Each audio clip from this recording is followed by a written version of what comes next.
Sejam bem-vindos ao projeto Pergaminhos do Rei. O que você vai escutar a seguir não é motivacional bonitinho.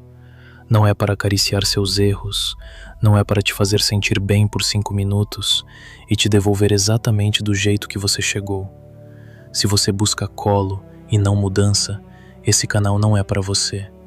Pode desligar agora, sério. Poupa o seu tempo e o meu. Esse vídeo não tem imagens, não tem cortes bonitos, não tem nada para sua atenção se agarrar além da própria voz que está falando com você agora. Isso é proposital. Vai exigir 100% da sua concentração. Então se acomode, esquece o celular do lado e fica só aqui, dentro disso, comigo. E se você ainda está aqui depois de tudo que eu acabei de dizer, parabéns pela escolha. Você está no caminho certo. A maioria já teria fugido. Mas não se engane.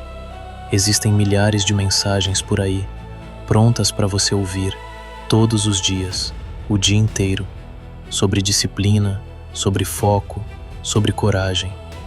Você pode consumir todas elas, uma atrás da outra, e mesmo assim continuar exatamente a mesma pessoa daqui a 1 ano.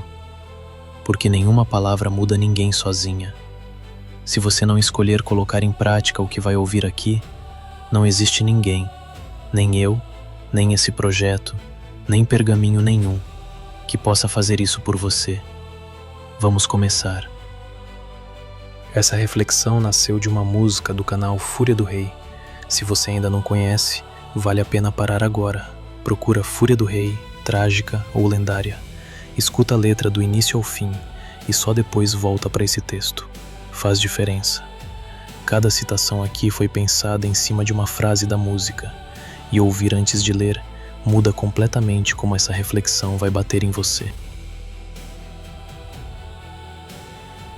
Existem 2 formas de terminar uma história: trágica ou lendária. Não existe meio termo para quem nasceu em guerra. Não existe mais ou menos para quem carrega dentro do peito uma voz que grita: ou eu caio no fim dessa estrada, ou meu nome fica aqui pro mundo lembrar. Pare um segundo e responda, só para você mesmo, qual dessas 2 histórias você está escrevendo agora? Porque você está escrevendo, todos os dias. Cada escolha é uma linha, cada silêncio também. Dizem que você devia parar de tentar, que já perdeu demais para continuar, e talvez até tenham razão sobre as perdas. Mas eles não estavam lá nas noites em que você procurou um lugar para descansar e não encontrou nenhum. Eles não contam os corpos que você enterrou por dentro para continuar de pé por fora. Nietzsche escreveu que quem tem um porquê para viver suporta quase qualquer como. Repare que ele não disse suporta sem sofrer. Ele disse suporta, aguenta, atravessa. O sofrimento não é a exceção da vida de quem foi feito para algo grande. É o preço de entrada. Você já pagou esse preço. A pergunta é: o que você vai fazer com o recibo? Existe uma frase na música que devia ser tatuada na memória de quem insiste em viver pequeno para não incomodar ninguém. Eu não nasci para uma vida comum. Não é arrogância, é sentença. Porque tem gente que nasce, vive e desaparece sem deixar marca. E tem gente que carrega dentro de si um incêndio que se recusa a virar cinza discreta. Você sabe qual dos 2 você é, só ainda não teve coragem de admitir em voz alta. Jung dizia que a pessoa não se ilumina imaginando figuras de luz, mas tornando consciente a própria escuridão. E é exatamente isso que essa história propõe. Não fingir que os demônios não existem. Não maquiar a ferida para parecer resiliente numa foto. Encarar. Carrego meus demônios andando ao meu lado. Não atrás, não escondidos, ao lado. Porque negar o que você é foi sempre mais caro do que admitir. Você já destruiu pontes que construiu com as próprias mãos. Eu sei. Você já perdeu partes de si tentando não cair. E às vezes, tentando não cair, você caiu mais fundo do que se tivesse simplesmente se deixado ir. Isso não te torna fraco. Isso te torna humano o suficiente para ter guerreado de verdade. Maquiavel escreveu que os homens julgam mais pelos olhos do que pelas mãos. Porque todos veem o que você aparenta ser, mas poucos sentem o que você realmente é. Pense nisso. As pessoas que te acusam de ter falhado nunca estiveram dentro do seu peito, nas madrugadas em que a guerra explodia sem testemunhas. Elas viram a queda, nunca viram a luta antes da queda. Meu passado grita, eu tropeço olhando para trás. Quantas vezes você fez isso? Quantas vezes o peso das escolhas erradas te fez tropeçar justamente quando precisava correr para frente? Isso tem nome. Chama-se ser humano tentando sobreviver ao próprio histórico. Mas repare numa coisa importante. Mesmo tropeçando, mesmo carregando cada marca como lembrança do preço pago, ainda existe uma frase que resume tudo. Ainda sou o homem que nunca se cala. Você ainda fala, ainda respira, ainda tenta. E enquanto você ainda tenta, a história não terminou. Marco Aurélio, lá no seu diário de imperador cansado, escreveu que o obstáculo no caminho se torna o caminho. Não é força de expressão bonita para post de rede social. Era literal, para ele. E é literal para você também. Cada bloqueio que tentou te impedir virou, sem que você percebesse, o material da sua própria estrada. Você tentou ser normal. Eu sei que tentou. Tentou ser melhor por quem te ama e por você mesmo. E falhou. De novo. E de novo. E isso dói, porque parece um padrão. Parece uma sentença repetida. Mas existe uma guerra dentro de você, entre o homem que foi e o homem que quer ser. Entre morrer no meio do caminho ou vencer no final dele. E é justamente aqui, nesse campo de batalha invisível, que se decide se sua história vai terminar trágica ou lendária. Você vem de um lugar onde promessa não vale nada, onde abraço some quando a fase fica pesada. Você viu pessoas mudarem exatamente quando mais precisou delas. Viu juramentos morrerem na mesma boca que um dia te beijou com aparência de eternidade. Isso marca, isso reconfigura a forma como você confia, ou como você aprendeu a não confiar mais. Mas presta atenção, você também errou. E aqui está a diferença entre quem cresce e quem só sofre. Você não está fingindo ser santo, nem coitado. Você admite, carrego meus demônios andando ao meu lado. Essa frase, sozinha, já é mais honestidade do que a maioria das pessoas consegue ter sobre si mesmas em uma vida inteira. Jung tinha uma expressão para isso: a sombra. Aquilo que rejeitamos ver em nós, aquilo que empurramos para o porão da consciência, mas que continua ali, agindo, sabotando, ou às vezes, se você tiver coragem de olhar de frente, ensinando. A pergunta que ninguém te faz, mas que eu vou fazer agora: você já parou para conversar com sua própria sombra ou só vive fugindo dela? Porque enquanto você foge, ela dirige. Nas escolhas que você jura que não fará de novo e faz. Nas pontes que você promete não incendiar e incendeia. Você já destruiu estruturas que levou tempo para erguer. Já perdeu pedaços de identidade tentando se manter inteiro. Isso não é fraqueza. Isso é a guerra interna que Jung descreveu com precisão cirúrgica. A integração da sombra dói, mas a negação dela destrói. Eu fui meu inimigo em várias batalhas. Repita essa frase para você mesmo devagar. Quantas vezes você foi o próprio adversário? Quantas vezes a queda não veio de fora, veio de dentro? Veio de uma decisão que você tomou sabendo que era errada, mas tomou assim mesmo, porque a dor imediata parecia mais suportável que a incerteza de mudar. Maquiavel, em seu realismo cruel sobre a natureza humana, dizia que os homens esquecem mais rápido a morte do pai do que a perda do patrimônio. Ele estava falando sobre interesse, sobre como as pessoas amam pelo que recebem, não necessariamente por quem você é. E é isso que dói, quando vi pessoas mudarem quando eu mais precisei. Elas não amavam a sua essência, amavam a sua utilidade. E quando a utilidade some, o amor também some. Isso não significa que todo amor é falso. Significa que você aprendeu, na dor, a diferenciar quem fica da tempestade de quem só gostava do sol. Existe uma guerra entre o homem que você foi e o que você quer ser. Nietzsche chamaria isso de a luta entre o último homem, aquele que busca apenas conforto, segurança, mediocridade confortável, e o além do homem, aquele que aceita o sofrimento como parte do processo de criação de si mesmo. Você não nasceu para ser o último homem. Você mesmo já disse isso. Eu não nasci para uma vida comum. Mas nascer para algo grande não significa que vai ser fácil. Significa exatamente o oposto. Significa que o caminho vai cobrar mais de você do que cobra da média das pessoas, porque histórias comuns não exigem sacrifício. Só histórias que pretendem ser lembradas exigem.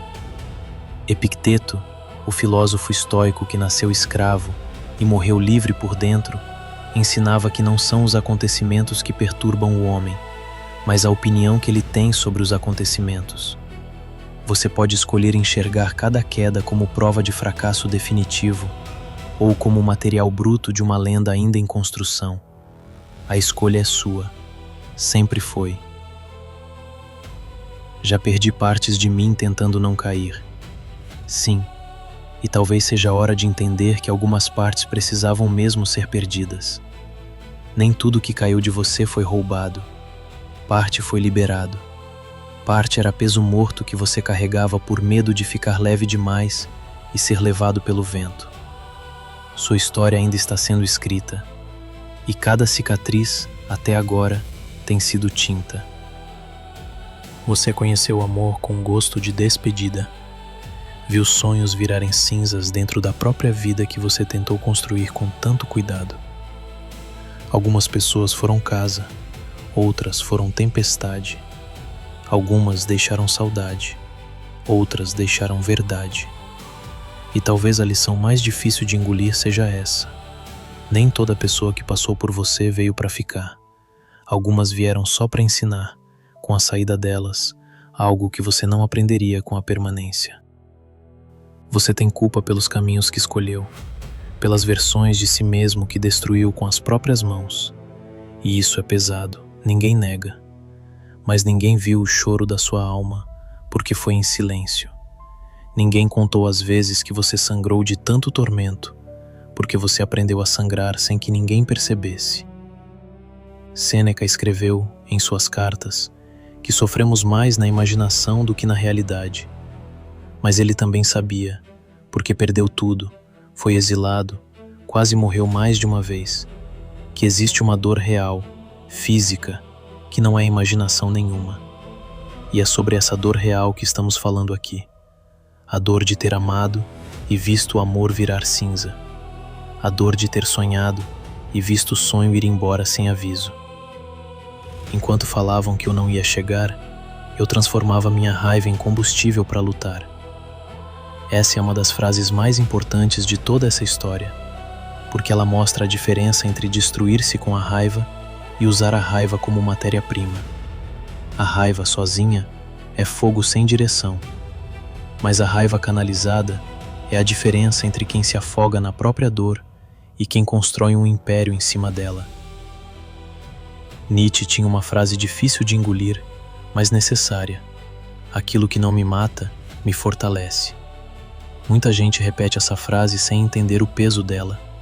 Não é motivacional, é cruel, porque implica que existe um preço, que a força não vem de graça, que você só fica mais forte depois de quase ter sido destruído. Você quase foi destruído várias vezes, e ainda está aqui. Eu não sou exemplo, eu sou consequência de cada queda, de cada ausência.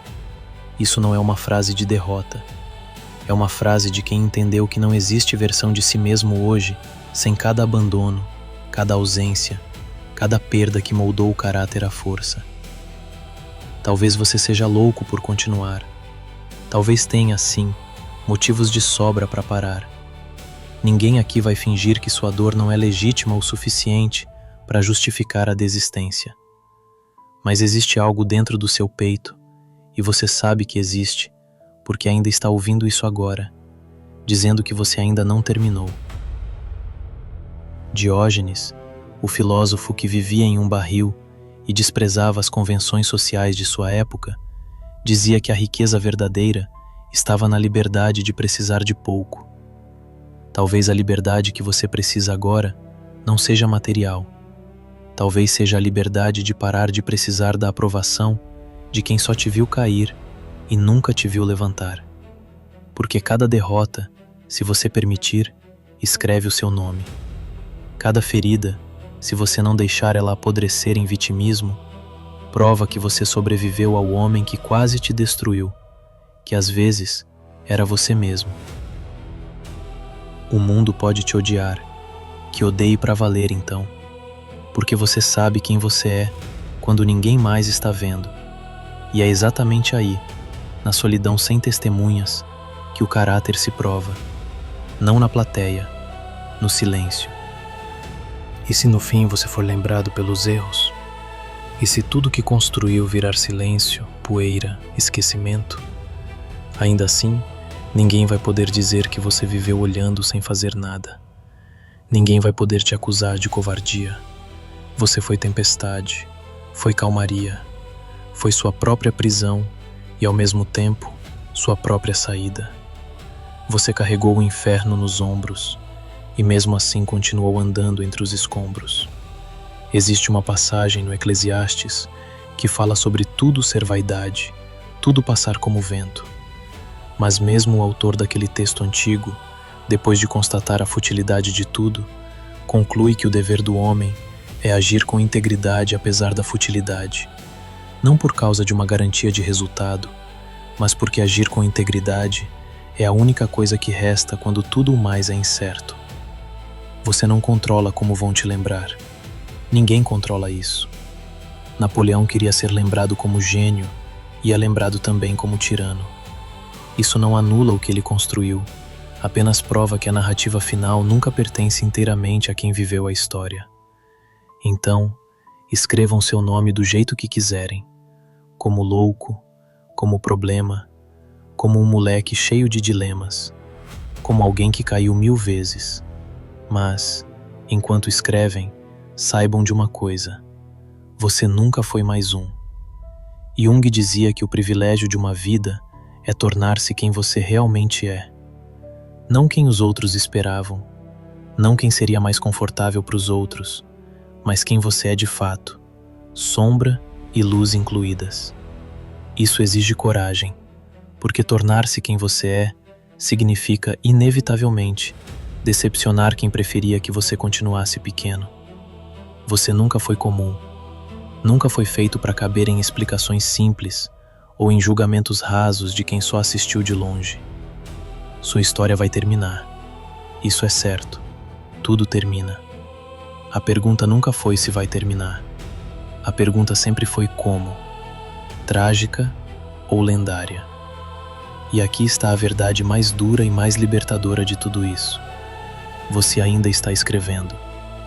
Cada escolha de hoje é uma linha nova. Cada vez que você decide continuar, apesar da vontade de parar, é um parágrafo que se recusa a terminar em tragédia. Não existe destino gravado em pedra para quem ainda respira, ainda luta, ainda grita internamente que não terminou. Marco Aurélio escreveu, quase como um lembrete para si mesmo nas noites difíceis de comandar um império em guerra, que você tem poder sobre sua mente, não sobre eventos externos, e que perceber isso é encontrar força. Você não controla o que fizeram com você, nunca controlou, mas controla, ainda agora, o que vai fazer com o que resta. Se você cair, que seja tentando. Se vencer, que seja provando. Não para os outros, mas para você mesmo, na hora exata em que a dúvida bater mais forte que a certeza. Porque no fim, ninguém escreve a última linha por você. Você decide. Trágica ou lendária.